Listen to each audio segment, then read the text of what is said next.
বন্ধ হয়ে যায়, 15 মিনিটের মধ্যে পার্টি উঠে যায়। অভিষেক কিচ্ছু করতে পারবে না।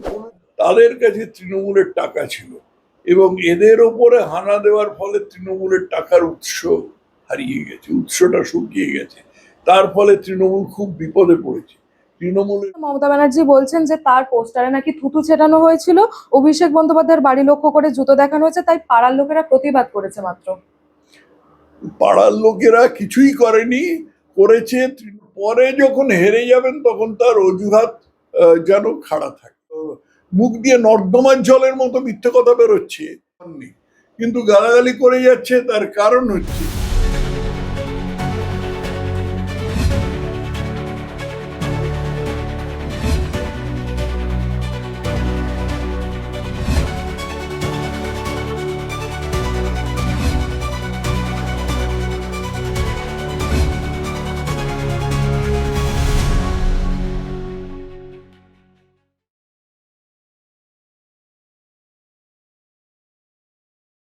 এখনো পর্যন্ত বাদের সংখ্যা গিয়ে পৌঁছাচ্ছে 91 লক্ষ। পৌঁছচ্ছে। এদেরকে ইলেকশন কমিশন ধার্য করেছেন যে এদের ভোটের অধিকার নেই, নানা রকম কারণে নেই। সে তার যে বিবরণ, বিস্তারিত বিবরণ, সেসব কিছু আমার কাছে নেই এবং এগুলো আমাদের বা কোনো রাজনৈতিক দলের বিচার্য নয়, এগুলো নির্বাচন কমিশনেরই বিচার্য। এই মমতা ব্যানার্জির পার্টি এর থেকে একেবারে মানে উদয়াস্ত নির্বাচন কমিশনের নামে যত রকম সম্ভব গালাগালি বন্ধ সব করতে আরম্ভ করেছে এবং করে যাচ্ছে। একটা ফোঁটা প্রমাণ নেই কোনো কিছুর সপক্ষে, এক ফোঁটা প্রমাণ নেই, কিন্তু গালাগালি করে যাচ্ছে। তার কারণ হচ্ছে যে ভয় পেয়েছে হেরে যাবে এবং হেরে যাবার সময় একটা অজুহাত খাড়া করতে হবে। সেই জন্য আমি একটা সোশ্যাল মিডিয়ায় একটা কথা বলেছি যে মমতা ব্যানার্জির গুরু তো সিপিএম। সিপিএম যেভাবে 34 বছর চালিয়েছে, মমতা ব্যানার্জি সেইটাকেই নকল করবার চেষ্টা করছেন। সেই একই রকম দলতন্ত্র, তারপরে পুলিশ প্রশাসনের রাজনীতিকরণ, লোককে ভয় দেখানো, যেগুলো সিপিএম করতো সেগুলোই সব অক্ষরে অক্ষরে নকল করবার চেষ্টা করছেন। তো সিপিএম এর আরেকটা জিনিস নকল করুন না। 1972 সালে সিপিএম যখন দেখেছিল তারা হেরে যাবে এবং সে সময় কংগ্রেস বেশ কিছু জুয়াচুরিও করেছিল, তখন সিপিএম ভোট থেকে সরে দাঁড়িয়েছিল, বয়কট করে। মমতা তাই করুন না, গুরুকে নকল করুন না, ভালোই হয়। এই নাম বাদ দেওয়া প্রসঙ্গে মমতা ব্যানার্জি বলছেন যে ওরা ইচ্ছা করে নাম কাটছে, সংখ্যালঘু, নমশূদ্র, মতুয়া এদের ইচ্ছা করে নাম কাটছে, আর অপরদিকে দেখা যাচ্ছে তারা বাইরে থেকে লোক এনে নাম ঢোকাচ্ছে। একটা কথার এক ছিটে এক ফোঁটা প্রমাণ আছে। মমতা ব্যানার্জি এ ধরনের দোষারোপ করতে অভ্যস্ত। ঝুড়ি ঝুড়ি মিথ্যে কথা বলেন, ঝুড়ি ঝুড়ি মিথ্যে কথা বলেন, দুর্নীতিতে একেবারে লুটোপুটি খাচ্ছেন, সব দিক দিয়ে একটা অসফল সরকার। সেই মমতা ব্যানার্জি যে এরকম ধরনের কথা বলবেন এতে আশ্চর্য কিছু নেই। এক ফোঁটা প্রমাণ আছে একটা কিছু, শুধু সারা ভারত পশ্চিমবঙ্গ চষে বেড়াচ্ছেন আর সব জায়গায় গিয়ে এই নির্বাচন কমিশনের নামে একেবারে তাদের বাপান্ত করছেন। এক ছিটে প্রমাণ আছে। অপরদিকে দেখা যাচ্ছে যে কেন্দ্রীয় বাহিনী নিয়ে মুখ্যমন্ত্রী নানা রকম উস্কানিমূলক কথা বলছেন যে উত্তরপ্রদেশ থেকে সিআরপিএফ জওয়ানরা এসে আপনাদের মারবে, তাই প্রস্তুত থাকুন। উত্তরপ্রদেশের সিআরপিএফ জওয়ানদের আর কোনো কাজ নেই, বা তাদের পশ্চিমবঙ্গের বাঙালিদের বিরুদ্ধে কোনো রকম রাগ আছে, কোনো রকম উষ্মা আছে? উত্তরপ্রদেশে প্রচুর বাঙালি বাস করেন, তারা সবাই ওখানে মাছ, ডিম, মাংস সবই খান। অথচ মমতা ব্যানার্জি বলে বেড়াচ্ছেন যে উত্তরপ্রদেশ থেকে লোক এসে বাঙালিদের, এখানে পশ্চিমবঙ্গের বাঙালিদের মারবে। কেন মারবে তারা? কেন মারবে তারা? এবং সেই জন্য ঝাড়ু নিয়ে প্রস্তুত থাকতে হবে। মানে এই বৈশাখ মাসে, চৈত্র বা বৈশাখ মাসে, তো পয়লা বৈশাখ তো এসেই গেছে, এই মমতা ব্যানার্জির আষাঢ়ে গল্পগুলো একটু ছাড়লে পারেন। এক ছিটে প্রমাণ আছে, এক ফোঁটা প্রমাণ আছে। এত যে ঝুড়ি ঝুড়ি মানে মুখ দিয়ে নর্দমার জলের মতো মিথ্যে কথা বেরোচ্ছে, এর এক সপক্ষে এক ফোঁটা প্রমাণ মমতা ব্যানার্জি দিতে পারেন? কিচ্ছু দিতে পারেন না। শুধু ঘুরে ঘুরে গালাগালি করে বেড়াচ্ছেন, দোষারোপ করে বেড়াচ্ছেন। পরে যখন হেরে যাবেন তখন তার অজুহাত যেন খাড়া থাকে। এই যে 2রা এপ্রিল শুভেন্দুবাবুর মনোনয়ন পত্র জমা দেওয়া ছিল, সেখানে উপস্থিত ছিলেন অমিত শাহ, এবং সেখানে একটা বিক্ষোভের সৃষ্টি হয়, তৃণমূলের লোকরা নানা রকম মন্তব্য করেন। তো সেই প্রেক্ষিতে মমতা ব্যানার্জি বলছেন যে তার পোস্টারে নাকি থুতু ছেটানো হয়েছিল, অভিষেক বন্দ্যোপাধ্যায়ের বাড়ি লক্ষ্য করে জুতো দেখানো হয়েছে, তাই পাড়ার লোকেরা প্রতিবাদ করেছে মাত্র। পাড়ার লোকেরা কিছুই করেনি, করেছে তৃণমূলের কিছু কেওড়া, যাদের অভিষেক ডিজিটাল কেওড়া বা কি বলেন আমি ঠিক জানি না। আমি তো সেদিন অমিত শাহর সঙ্গে একই লরিতে ছিলাম। হাজরা মোড় থেকে অমিত শাহ যে একটা লরিতে উঠলেন, সেই লরিতে আমি ছিলাম, অমিত শাহ ছিলেন, আর তার পাশে ওই দক্ষিণ কলকাতার প্রার্থী যেমন স্বপন দাশগুপ্ত, এর শতরূপা, এবং চৌরঙ্গীর প্রার্থী কি নাম ছিল, চৌরঙ্গী যিনি প্রার্থী উনি ছিলেন আর কি। আর আমি তার সঙ্গে ছিলাম, তার সঙ্গে শ্রমিক ছিলেন, আর তার সঙ্গে সুকান্ত বলছে শুভেন্দু অধিকারী ছিলেন। আমরা হাজরা মোড় থেকে হরিশ্চন্দ্র স্ট্রিটের মোড় পর্যন্ত নির্বিঘ্নে গিয়েছি, এবং দুপাশের থেকে আমরা দেখেছি লোকেরা যারা বারান্দায় দাঁড়িয়ে আছেন তারা হাসছেন, তারা হাত নাড়ছেন। হরিশ্চন্দ্র স্ট্রিটের মুখে আসতে কিছু লোক চিৎকার করতে লাগলো, সামান্য, খুব সংখ্যায় বেশি না, 10-15 জন লোক ছিল, তারা চিৎকার করতে লাগলো এবং চটি দেখাতে লাগলো, কারণ চটি হচ্ছে তৃণমূলের অঙ্গ, চটি হচ্ছে তৃণমূলের চিহ্ন। তারা চটি দেখাতে লাগলো। তখন কোন রকম এই প্ররোচনায় পা দেবেন না বলে অমিত শাহ সেই লরি থেকে নেমে একটা গাড়ি করে সোজা গোপালনগরের মোড়ে চলে গেলেন। সেখানে তারপরে গিয়ে এর শুভেন্দু অধিকারীর যে মনোনয়নপত্র দাখিল, সেই মনোনয়নপত্র দাখিলের সময় তিনি হাজির ছিলেন আর কি। এর মধ্যে কোথা থেকে কেন কোনো পাড়ার লোকের প্রশ্ন আসতে পারে? পাড়ার লোকেরা তো পাশে দাঁড়িয়েছিলেন, বারান্দা থেকে হাত নাড়ছিলেন। সবচেয়ে বড় কথা হচ্ছে পুলিশ নিজে বলেছে, মমতার পুলিশ নিজে বলেছে যে ওখানে তৃণমূলের কোন রকম প্রদর্শন বা কোন রকম মিছিল টিছিল করবার কোনো অনুমতি ছিল না। তা সত্ত্বেও তৃণমূল এসে ওখানে নষ্টামি করেছে। হরিশ্চন্দ্র স্ট্রিটের মুখ থেকে আরম্ভ করে গোপালনগরের মোড় পর্যন্ত এই নষ্টামি করেছে, এবং পুলিশ স্বাভাবিকভাবে তাদের কিছু বাধা দেয়নি। এই তো পরিস্থিতি। এরপরে মমতা ব্যানার্জি এরকম মিথ্যে কথা কি করে বলেন আমার মাথায় আসে। অপরদিকে দেখা যাচ্ছে যে পর্ণশ্রীতে বিজেপি অফিসের সামনে তাণ্ডব চালায় তৃণমূল বাহিনী। কোথাও না কোথাও কি ওরা ভয় পেয়ে যাচ্ছে? বিলক্ষণ ভয় পেয়ে যাচ্ছে। যেখানে মমতা ব্যানার্জি নিজে ভয় পেয়ে যাচ্ছেন, সেখানে তৃণমূলের বাহিনী ভয় পাবে না? তৃণমূল, মমতা ব্যানার্জি না থাকলে তৃণমূল তো নেই। পার্টিটা হচ্ছে একজন লোকের একটা সম্প্রসারণ, এক্সপ্যানশন। যদি মমতা ব্যানার্জির, ভগবান না করুন, কিছু ভালো মন্দ হয়ে যায়, 15 মিনিটের মধ্যে পার্টি উঠে যাবে। অভিষেক কিচ্ছু করতে পারবে না, 15 মিনিটের মধ্যে পার্টি উঠে যাবে। এই রত্না চট্টোপাধ্যায় অনেকটা মুখ্যমন্ত্রীর মতনই কথা বললেন যে উত্তেজনা তৈরি করেছিল, আমাদের ব্যানার পোস্টার ছিঁড়েছিল, সেই প্রতিবাদ করতে গিয়ে আমাদের ছেলেরাও হয়তো কিছু ভাঙতে পারে, কিন্তু আমি নিজের চোখে কিছু দেখিনি। নিজের চোখে উনি গিয়ে দেখবেন, ওনার কটার বিরুদ্ধে চোখ আছে, এফআইআর দায়ের হয়। যেখানে ওর ছেলেরা ভাঙচুর করছে সেখানে উনি না থাকলেই কিছু দেখতে পাবেন না। উনি বলবেন আমি তো ওখানে ছিলাম না। রত্না চট্টোপাধ্যায় সম্বন্ধে ওর মমতার স্নেহধন্য কানন, অর্থাৎ ভূতপূর্ব স্বামী, সেই ভদ্রলোকের কাছে একটু মতামত চাইলে হয় না এই বিষয়ে? তুমি এবার গিয়ে ওর কাছে একটু মন্তব্য চাও না, উনি এই বিষয়ে কি বলেন? রত্না চট্টোপাধ্যায় যে ধরনের কথা বলছেন সে বিষয়ে কি বলেন? নামটা ভুলে যাচ্ছি কেবল এই ভদ্রলোকের, গোল মতো মুখ।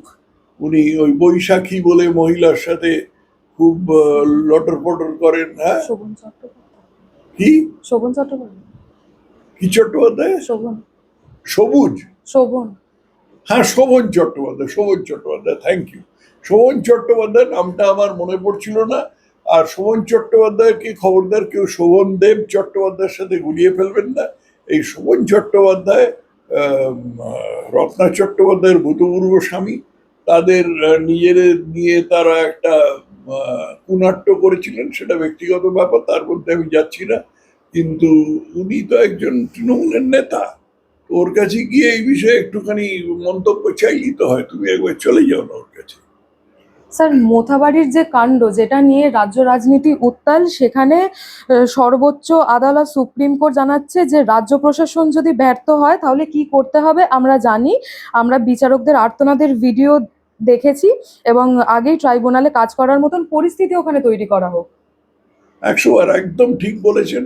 এবং সাধারণভাবে সুপ্রিম কোর্ট যেটা বলেন সেটার উপরে মন্তব্য করার কোনো অধিকার আমার নেই, কিন্তু তা সত্ত্বেও আমি বলবো সুপ্রিম কোর্ট একদম ঠিক বলেছেন। কারণ এই মমতার সাম্প্রদায়িক রাজনীতির ফলে, মানে খুব নোংরা ধরনের মুসলমান তোষণের ফলে এই সব ওই মালদা, মুর্শিদাবাদ, উত্তর দিনাজপুর এই অঞ্চলটায় এমন একটা সাম্প্রদায়িক বাতাবরণ তৈরি হয়েছে যে সেখানে লোকে বিচার বিভাগীয় কর্মচারীদের বা বিচারকদের, তাদেরকে সরাসরি ভয় দেখাতে বা ঘেরাও করতে ভয় পায় না। সাধারণত এরকম আগে হতো না। এটা বিচারকদের যদি তারা কোথাও বসতেন তাহলে সব সময় রাজনৈতিক দলরা তাদের একটুখানি সমঝে চলত, কিন্তু এখানে তার কোনো লক্ষণ দেখা যাচ্ছে না। কারণ পুরো জিনিসটা মমতা ব্যানার্জি একটা মুসলমান সাম্প্রদায়িকতায় মুড়ে দিয়েছে।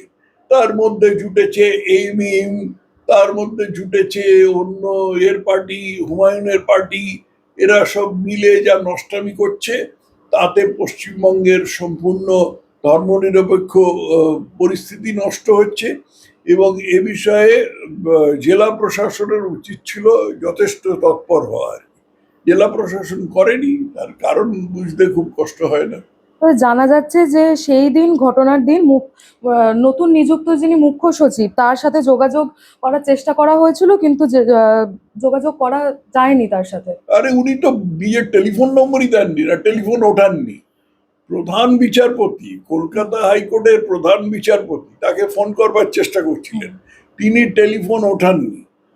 এটা নিয়ে আজকে সুপ্রিম কোর্টের বিচারপতি জয়মাল্য বাগচি সেই ইয়েকে, প্রধান মুখ্য সচিবকে বলেছেন, আপনি দয়া করে একটু নিজেকে নামিয়ে আনুন এবং প্রধান হাইকোর্টের প্রধান বিচারপতি আপনার কাছে সাহায্য চাইছেন, তিনি আপনাকে টেলিফোন করবার চেষ্টা করছেন, আপনি দয়া করে তার টেলিফোনটা ধরুন।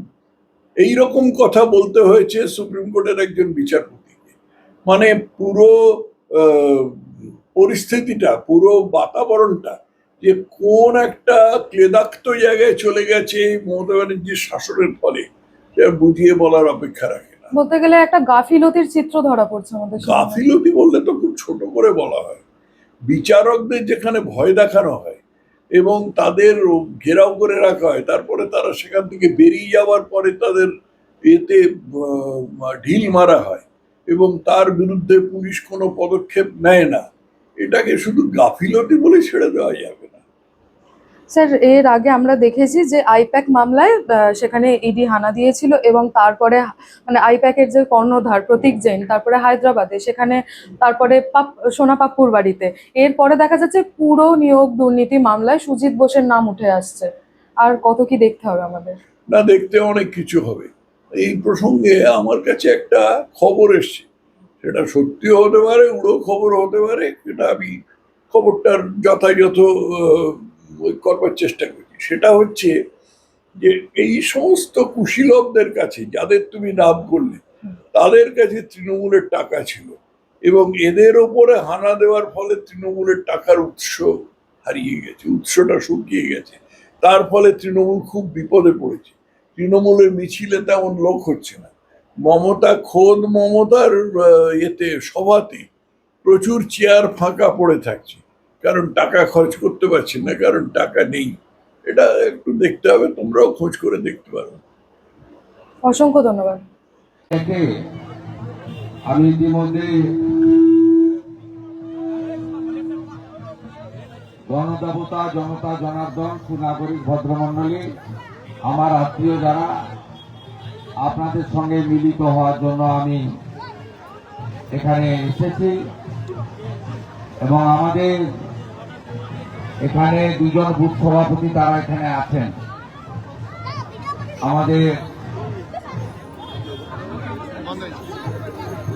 আমাদের সমীর ভাই এবং বুদ্ধ ভাই, আমাদের মন্ডলের সৌমিত্র ভাই আছেন, জেলা কমিটির রঞ্জন ভারতী আছেন,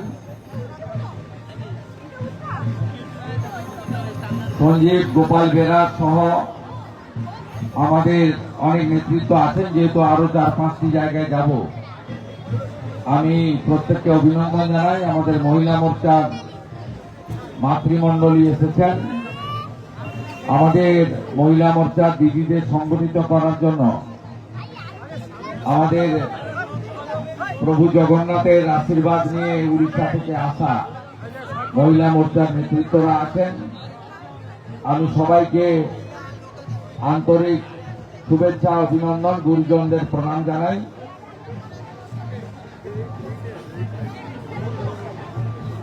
আমাদের এবারের যে নির্বাচন, এই নির্বাচন পশ্চিমবঙ্গে অত্যন্ত গুরুত্বপূর্ণ নির্বাচন। কারণ পশ্চিমবঙ্গে গত 15 বছরে যে কুশাসন অপশাসন হয়েছে, যেভাবে 26,000 চাকরি চুরি হয়েছে, যেভাবে আরজিকর সহ নারী নির্যাতন, মহিলা নির্যাতন হয়েছে, যেভাবে সনাতনীদের ধর্ম পালনের উপর আঘাত এসেছে, যেভাবে দরিদ্র মানুষ আরো দরিদ্র হয়েছে, যেভাবে প্রধানমন্ত্রী আবাস যোজনা থেকে কেন্দ্রের নানা উন্নয়নমূলক কাজ থেকে মানুষকে বঞ্চিত করা হয়েছে, তার প্রতিবাদে এবারের নির্বাচনে আপনাদের ভারতীয় জনতা পার্টিকে 23শে এপ্রিল সকাল 7টা থেকে সন্ধ্যে 6টা পর্যন্ত যে নির্বাচন, তাতে বিজেপিকে জেতাতে হবে। ভারতীয় জনতা পার্টির উচ্চ নেতৃত্ব আমাকে এই কেন্দ্রে পুনর্বার প্রার্থী করেছেন। আমি আপনাদের কাছে গোটা রাজ্য জুড়ে বিরোধী দলনেতা হিসেবে কাজ করার সুবাদে আজকে কথা দিয়ে যেতে পারি, আশ্বস্ত করতে পারি, গতবারে আপনারা কোনো কিছু আশা না করে ঘরের ছেলেকে, বন্ধুকে, ভাইকে গ্রহণ করেছিলেন, মমতা ব্যানার্জিকে হারিয়েছিলেন। আপনারা নিশ্চিন্ত থাকতে পারেন এবারের নির্বাচনে ভারতীয় জনতা পার্টি রাজ্যের সরকারে আসছে, একদম নিশ্চিন্ত রাখতে পারেন। আর বিজেপি এলে হাতে কাজ, পেটে ভাত, মাথায় ছাদ আমাদের অঙ্গীকার। আমরা 1,20,000 নয়, আবাস যোজনাতে প্রত্যেকটি বাড়িতে উপযুক্ত অর্থ দিয়ে ঘর নির্মাণ, প্রত্যেকটি বাড়িতে প্রধানমন্ত্রী সূর্য ঘর যোজনাতে 80,000 টাকা করে ঘর প্রতি দিয়ে সোলার প্লেট লাগিয়ে দেওয়া, যাতে ইলেকট্রিকের মিটার বিল না আসে, নলে জল, জল জীবন মিশন, এবং সাথে সাথে স্বচ্ছ ভারতের অন্তর্গত শৌচালয় নির্মাণ। এর সাথে সাথে যে 6 লক্ষ ভ্যাকেন্সি পশ্চিমবঙ্গে আছে, আগামী 6 মাসের মধ্যে অমিত শাহজি ঘোষণা করেছেন ঘুষ ছাড়া মেধার ভিত্তিতে চাকরি হবে এবং টাকাকে আমরা ফিরিয়ে শিল্পের জোয়ার আনব। সাথে সাথে 4 মে ফলাফল, 6 মে সরকার, 1 জুন মা বোন দিদিদের অ্যাকাউন্টে 3,000 করে টাকা আমরা প্রত্যেকটা অ্যাকাউন্টে ঢোকাব। আপনারা জোট বেঁধে এই নির্বাচন করুন এবং এখানে অনেক আমাদের সংখ্যালঘু পরিবারের লোকেরা এসেছেন, যাদেরকে ভুল বুঝিয়ে এতদিন ধরে তারা ব্যবহার করেছে ধর্মের নামে, সাম্প্রদায়িকতার নামে। আর গতকাল আমাদের বুদ্ধ ভাই, যার গলায় তুলসীর মালা, মাথায় শিক্ষা, তিনি আমি আসবো বলে পতাকা লাগাচ্ছিলেন। আমি নাম বলে ওকে বিখ্যাত করব না, বয়ান ছাড়া কেউ ওকে চেনেও না, ওর নামও জানে না। আমি ওর নাম বলে ওকে বিখ্যাত করব না। যিনি মমতা ব্যানার্জিকে হারিয়েছেন তার মুখে ওইসব লোকের নাম বলে উল্টো পাবলিসিটি হয়ে যাবে। তিনি তার উপস্থিতিতে ভেটুরিয়ার কিছু কুখ্যাত গুন্ডা বুদ্ধদেবের ভাইয়ের গায়ে হাত দিয়েছে। কোদামবাড়ি একই ধরনের ঘটনা ছিল না, করতো, বদমাইশি করে ভেটুরিয়াতে একটা বুথে সমবায়ের ভোট হলে মারপিট করে। এমনকি আমি শক্তিকেন্দ্র প্রমুখের বাচ্চার অন্নপ্রাশনে এসেছিলাম, কোন রাজনৈতিক কাজে নয়, অসভ্যতামি করে। ছবিগুলো গোছানো আছে। সবকা সাথ সবকা বিকাশ তো হবে, সবকা হিসাবও হবে। ভালো থাকবেন। আমি নিশ্চিন্তে রাজ্যে ঘুরতে পারবো তো, ভবানীপুরে হারানোর কাজ করতে পারবো তো, বাকিটা আপনারা বুঝে নেবেন। সবাই ভালো থাকবেন, সবাই ভালো থাকবেন। জয় জয় শ্রীরাম।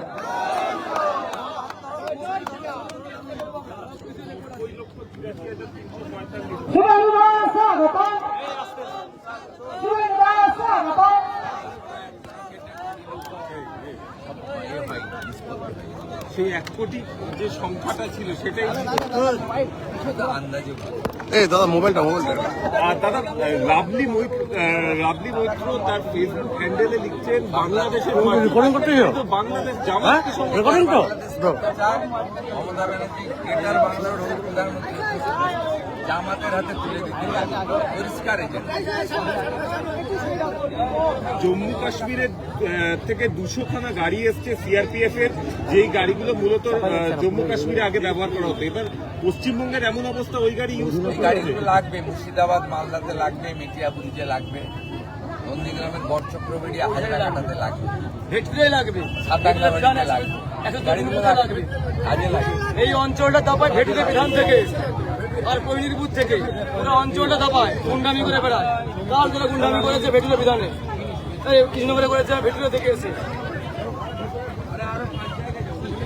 ওই কয়েকটা গুন্ডা ভেটুরিয়া